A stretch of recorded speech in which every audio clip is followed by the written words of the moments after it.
like to welcome Irene, who's our next speaker. Irene is a co-director of Electra, of the curatorial agency, and is a PhD AHRT Technique student candidate at the Sound Arts at the London College of Communication. And she is the co-curator with Karen of the exhibition at Chelsea Space. Delighted to welcome you. Thank you. Thank you very much, Joe, and all of the organisers for such a stimulating day. So my talk has three parts. The first part outlines, by way of a story, how this speculative term, the feminist performance score, emerged in parallel with coming across the score collection Women's Work. The second part gives an overview of women's work from my research to date, and the third part makes some speculations about the quality I'm here terming formal duality around the work of the philosopher Karen Barad. And in terms of what I'm going to say today relates to our exhibition, the Women's Work Score Anthology is exhibited in the show and forms the basis of our historical framework to also look at the contemporary works in the exhibition. I'm not going to talk in detail about any of the individual works in the collection, though 4 works are drawn out in the gallery and also discussed in the publication we made. So in this first part, I introduce the term feminist performance score by way of a personal story that involves 3 encounters with the work of Pauline Oliveros, Valerie Solanas, and Marilyn Monroe, in recognition of their desperation. My initial encounter with text instruction works was as a teenager, meeting Yoko Ono's event scores dotted on several walls of Rome's Galleria Nazionale d'Arte Moderna. It was the first time I'd felt an urgent relationship to art. I loved the economy, brief, simple, cheap, like extracts from the typewritten zines my friends and I were making then in the mid-90s. Not to mention the implications of the texts themselves, the poetic ambiguity of their performance. Was it all in your head, or did they do these things? Could one still do these things? More than 10 years later in New York City, in 2008, MoMA PS1 was hosting the touring exhibition WAC, Art and the Feminist Revolution, the first such retrospective of the feminist art movement of the 1970s. There in a modest vitrine was composer Pauline Oliveros' 1970 score to Valerie Solanas and Marilyn Monroe in recognition of their desperation, alongside artifacts relating to her ensuing women's ensemble. There was a pair of cheap headphones playing the 1970 Hope College recording of that score. The physical positioning of this display in a basement in one of the final galleries of the vast exhibition, where Oliveros was seemingly alone without a context or peer group, seems a potent metaphor for the relative status of such score-based performance work within this feminist art canon. Nevertheless, in common with the Yoko Ono encounter, the score was richly seductive. I felt at once enticed by the title and the words on the page, yet an almost equal level of frustration of not being really able to grasp any deeper meaning in spite of the accompanying recording. That's to say, there was a profound discrepancy between the score's implications and its display. Knowing that I wanted more, in 2012 I came to co-organise a performance of the work with sound artist Cathy Lane. We gathered a group of 17 women for rehearsals here in London, and the piece was performed in the Turbine Hall at Tate Modern, in the thrilling presence of Oliveros herself. Then again, I became involved in conversations around a filmed performance of this work that artists Pauline Boudry and Renata Lorenz made in Berlin in 2013, which brought further insights from this further iteration. I brokered the initial contact between the artist and the composer and was then party to ensuing discussions about how to realise the work, and also present during the film shoot. And equally, Boudry and Lorenz's decision to make this work was also informed by their own encounter with the score in the WAC exhibition in New York, furthered by hearing about our performance in London. Thus, enfolding these iterative histories in each new performance and highlighting the multiple autonomous, though often intersecting and overlapping lives such a work might take. It was really only through this process of realizing the piece through performance, in this case iteratively, that the dense embodied meanings in the two-page textual instructions began to reveal themselves. And as a curator, it became increasingly apparent to me that merely displaying scores like these on gallery walls or in vitrines, as enigmatically seductive as they might be, tends to mostly serve their visual fetishization without offering any deeper experience of their embodied performance, let alone the process of their performance, or these multiple iterative instances of a work's live presence. Most crucially, this story underlines my main assertion today of formal duality, that there are these two distinct modes of potential for any such work, the written two-dimensional score on the one hand, and the iterative multiplicity of live performance on the other. And moreover, the potential of these two modes in a feminist context, which I'm coming on to. And I'm thinking here particularly from a curatorial perspective and how these works become public, not only the relationship between scorer and performer. So what this Oliveros work to Valerie Solanas and Marilyn Monroe in recognition of their desperation seemed to be emphatically suggesting was the assertion that it was a feminist performance score, explicitly in form and content, title and structure, and in particular the nature of the 2 pages of text instructions draw heavily on a section of Valerie Solanas' Scum Manifesto on the relationship between the individual and the group. At the positing of such a speculative term, the feminist performance score, the next question surely is, are there other so-called feminist performance scores, historical or contemporary? Further research led to the discovery of further works, and most notably the score anthology Women's Work, published in 1975 and 1978, that I came across through my exhibition project Slow Runner in 2013. And it's this collection that's now the starting point of my current research into the feminist performance score. So Women's Work is a collection of multidisciplinary textual instructional scores in 2 issues, 1975 and 1978, self-published by Fluxus artist Alison Knowles and sound artist Annea Lockwood in New York, and also includes Oliveros amongst its 25 artists.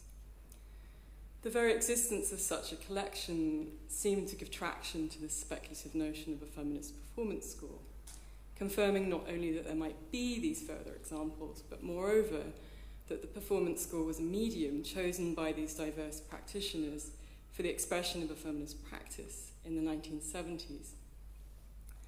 The collection seems to pose at once a feminist challenge to the preceding predominantly male history of the post-Cajun performance score, as much as posing a formal challenge to the history of the feminist art movement that tended to focus on more visual media.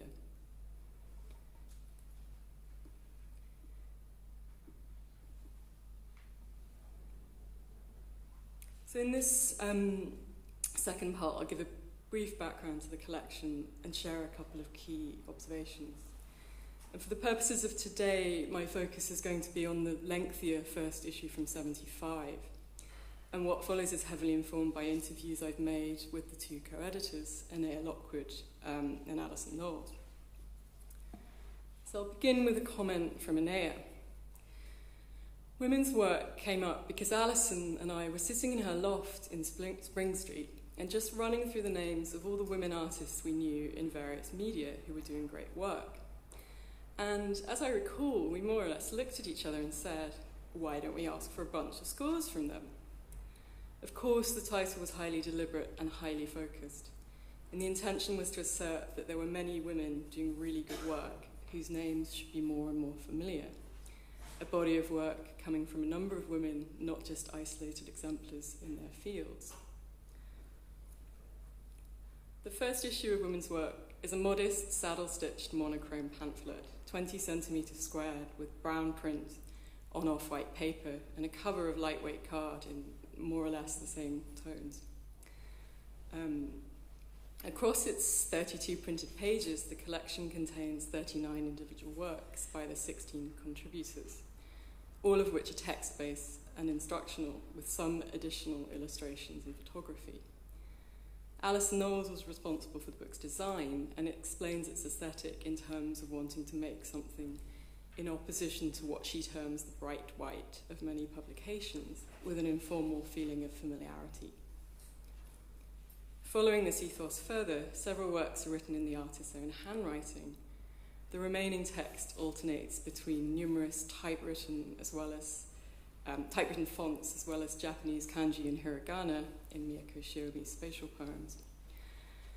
Overall, this diverse typography gives a sense of difference and individuality to the many contributions. According to Lockwood, the first issue was organised in conjunction with a number of the women in the collection, though she and Knowles decisively signed the introductory page as co-editors. This group were responsible for the ordering, and it was, according to Lockwood, a collective distribution process, in addition to placing it in various bookstores.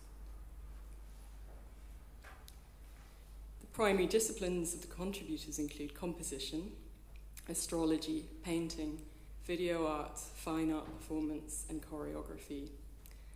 Most of these score-based works are open to any performer. Some are more abstract or esoteric. Many do not necessarily directly engage an audience outside of the immediate performers. Some are larger scale and ambitious.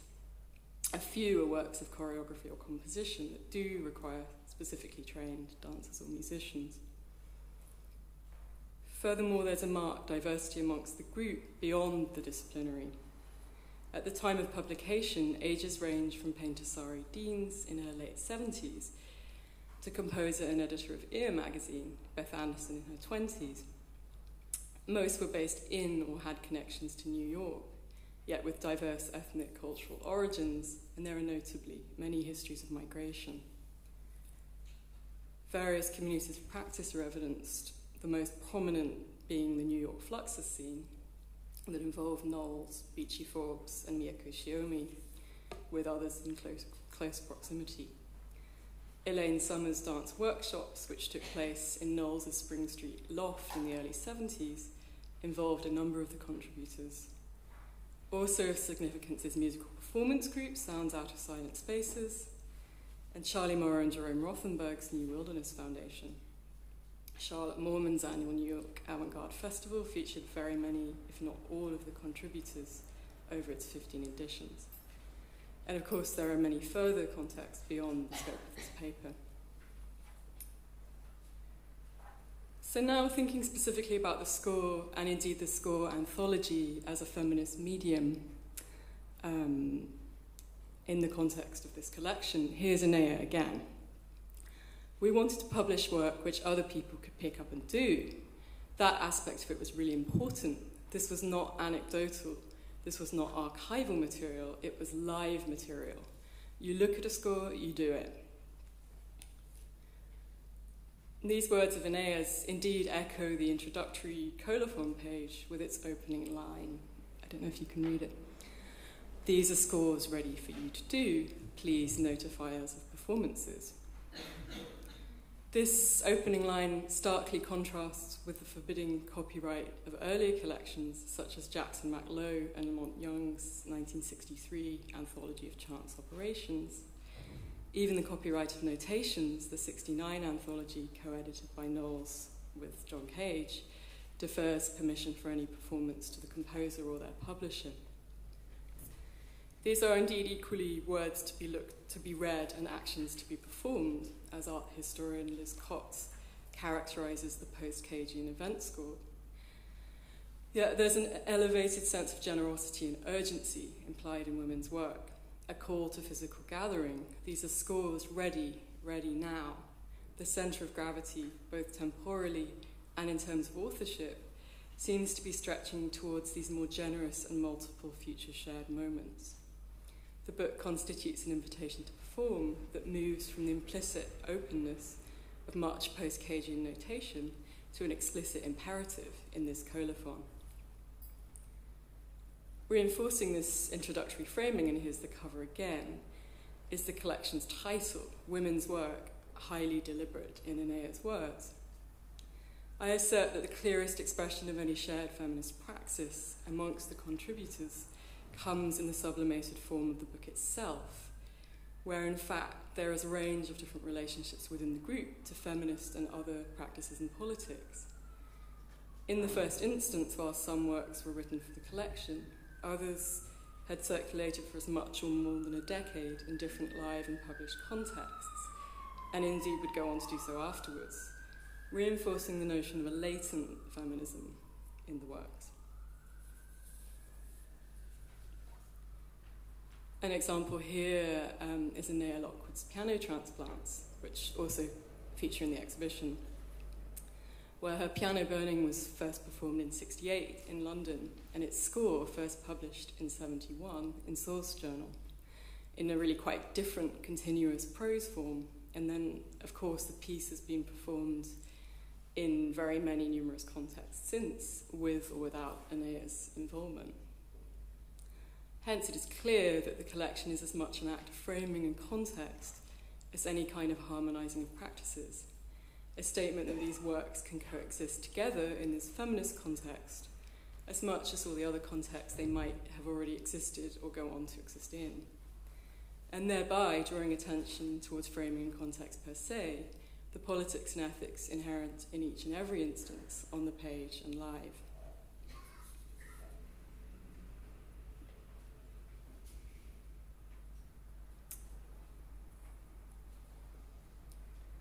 So in this final part, I'd like to make some further provisional comments on this notion of formal duality as a feminist potential, and start to propose a theoretical framework to address this with the work of Karen Barad.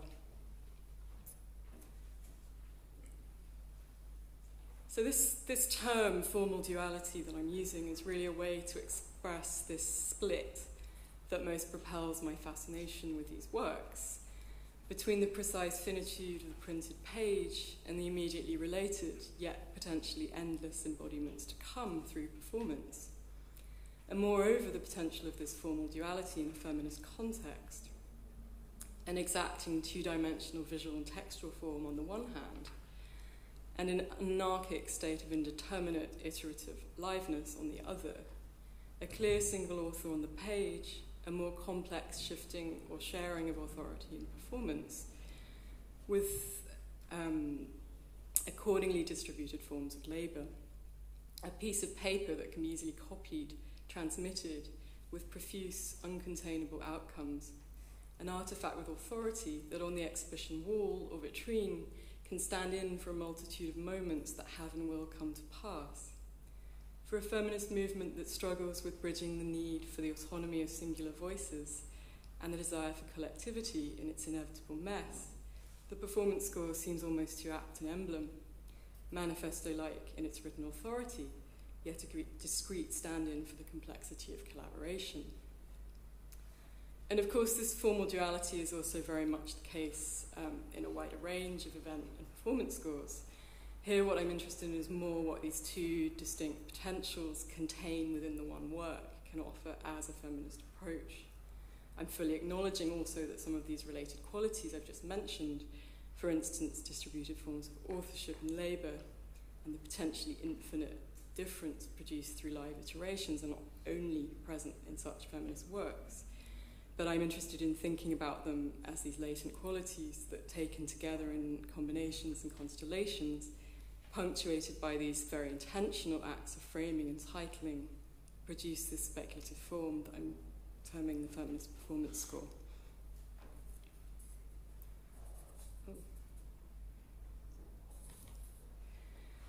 So this formal duality clearly has implications for any research methodology, curatorial or otherwise, and my own current research is seeking to replicate and bridge this, in that I'm engaging on the one hand in historical research that's paper archival and interviewing the living contributors as singular authors, and on the other hand I'm seeking to gain further insights through the process of performance of the works in the collection, particularly through the process of workshops, and ultimately bringing these interrelated strands together through curating.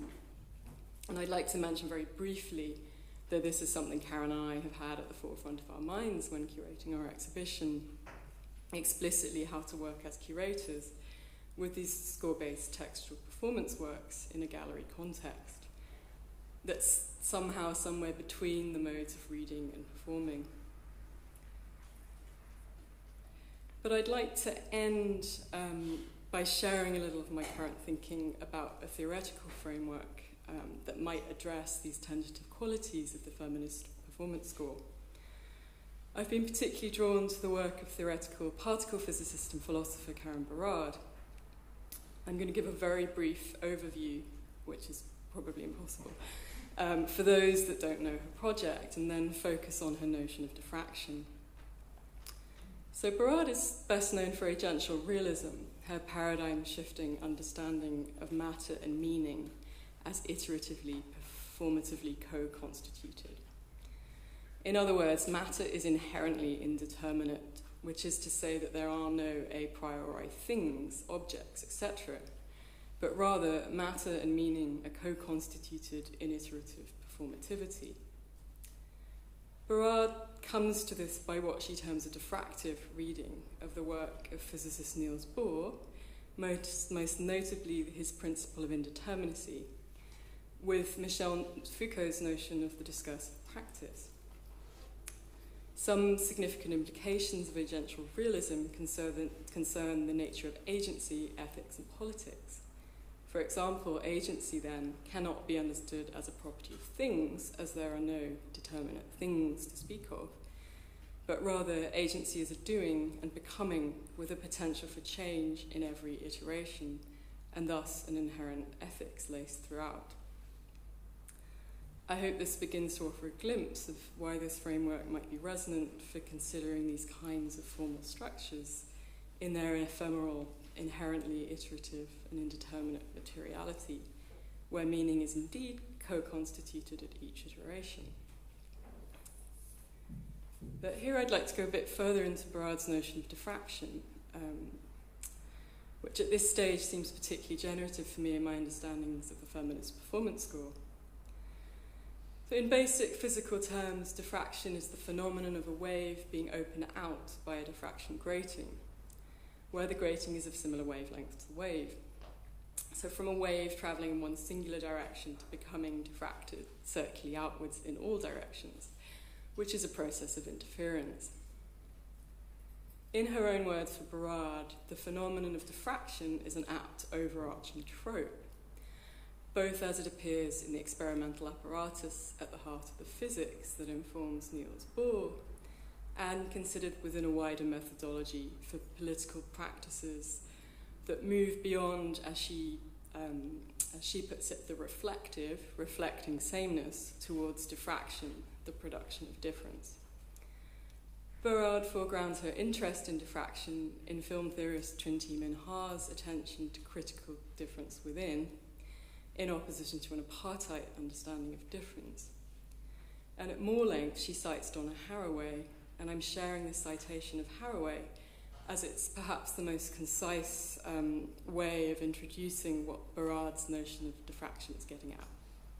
So Haraway says, reflexivity has been recommended as a critical practice, but my suspicion is that reflexivity, like reflection, only displaces the same elsewhere, setting up worries about copy and original, and the search for the authentic and really real. Diffraction is an optical metaphor for the effort to make a difference in the world. Diffraction patterns record the history of interaction, interference, reinforcement, difference. Diffraction is about heterogeneous history, not about originals.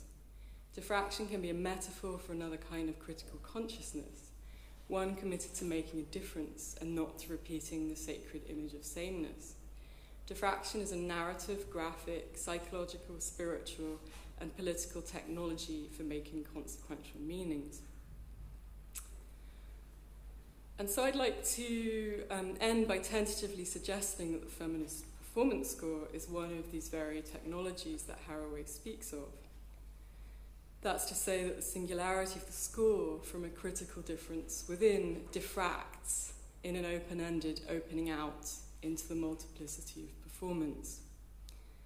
In particular, then, the feminist performance score might be tending towards these qualities of a diffractive politics drawn out by Barad and Haraway, a history of interaction, interference, reinforcement, difference, another kind of critical consciousness, one committed to making a difference.